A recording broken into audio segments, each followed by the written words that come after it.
kepribadian beliau dalam pandangan keluarga. Jadi kalau disuruh gambar, gimana jangan menggambarkan. Ya pokoknya beliau tokoh panutan dalam rumah tangga, itu yang penting. Ya seperti panutan dah. Semuanya sekeluarga ini tidak bisa lepas dari beliau. Beliau sebagai panutan dan kepribadian yang utuh. Artinya utuh itu ya tidak ada penyimpangan, tidak ada yang belok-belok, ini ya utuh pada garis yang tegas dan yang benar. Kalau saya secara pribadi sekarang bisa memandang seperti itu, ya, karena dia mulai kecil mulai muda sudah mengenalkan istilah istiqomah, konsekuensinya tinggi. Lebih baik pokoknya membuat garis itu akan dipegang 100%. Tidak ada yang berganti aturan kemauan, tidak bisa. Ya mulai kecil dulu bisa begitu, itu sudah. Jadi tidak bisa ada rekayasa, ada perubahan, tidak ada. Ya beliau saya sebagai kecil sudah melihat ketokohannya kepada anak-anak, kepada keluarga, ya sudah tidak ada yang membandingi. Di antara kita nggak bisa ada yang mengganti atau mengalahkannya. Jadi ya itu sudah hayatu, kehidupan beliau ya berjalan gitu aja, gampangannya. Bukan Quran berjalan, berjalan. Ya semuanya berstandar pengetahuan, tidak berstandar hawa nafsu. Bertindak, berbicara, mengarahkan, berbuat, semua bertindak atas nama ilmu.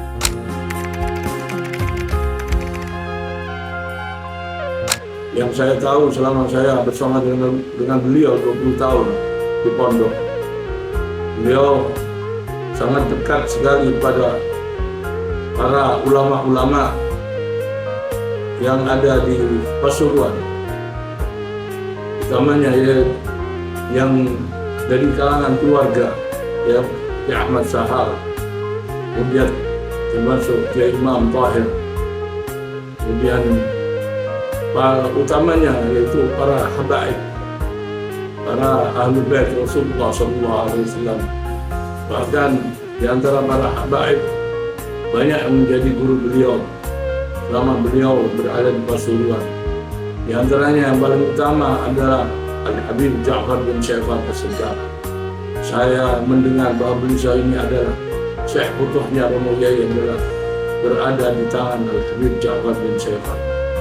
Beliau ini sangat dicintai sebagaimana beliau mencintai para habaib ahli bait Rasulullah SAW dan dicintai oleh mereka para habaib.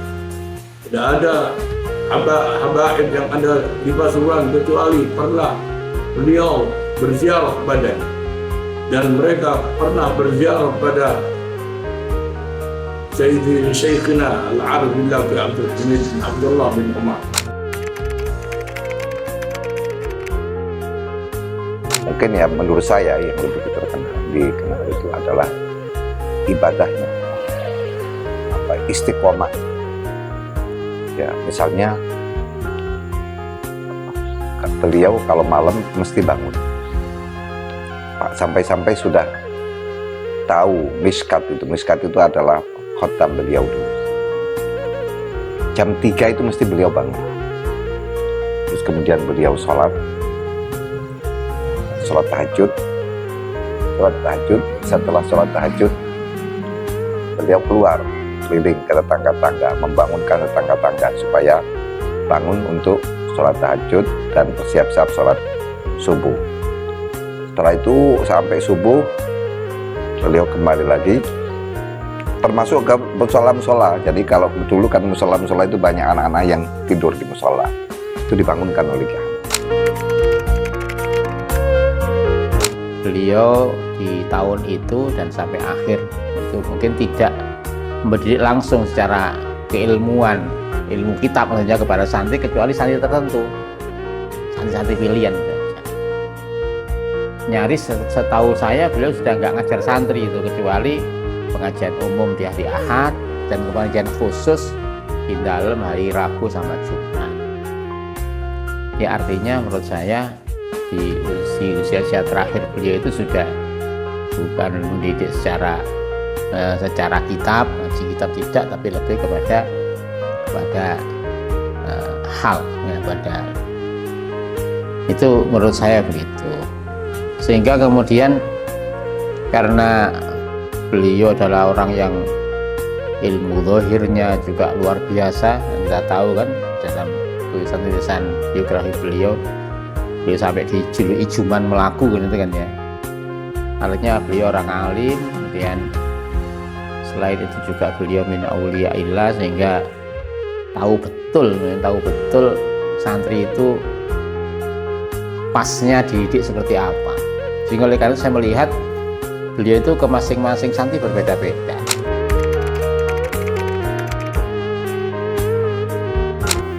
Bahkan saya pribadi, setiap ada hal yang berhubungan dengan beliau dan kepengurusan, kadang-kala saya disuruh menyampaikan kepada Kiai Rahman, apa kata beliau?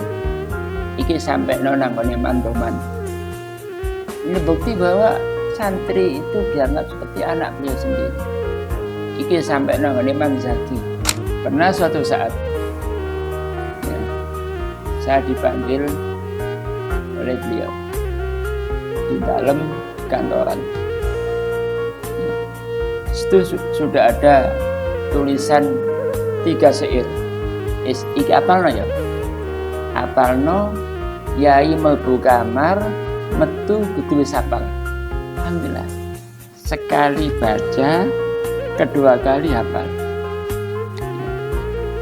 Dan kasih sayang beliau kepada santrinya memberikan makna ini pun tidak sebagaimana antara guru dan murid di depan dan di belakang, di depan begini. Beliau ada di pundak saya begini ya.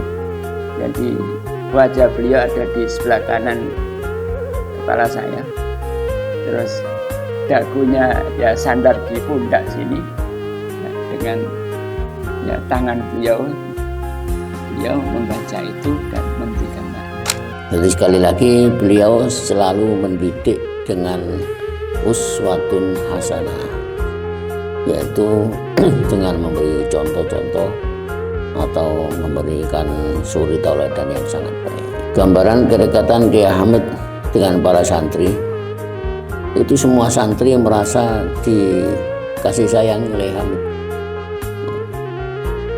sehingga anak yang pernah mondok di situ itu cerita kepada orang tuanya, saya diginikan oleh Hamid, saya diginikan oleh Hamid. Akhirnya orang tuanya ambil kesimpulan, kalau begitu kamu anak yang paling disayang oleh santri, yang paling disayang oleh Hamid. Ternyata santri-santri yang lain juga begitu sama. Jadi kesimpulannya, Hamid itu kasih sayang yang merata, tidak hanya satu anak saja.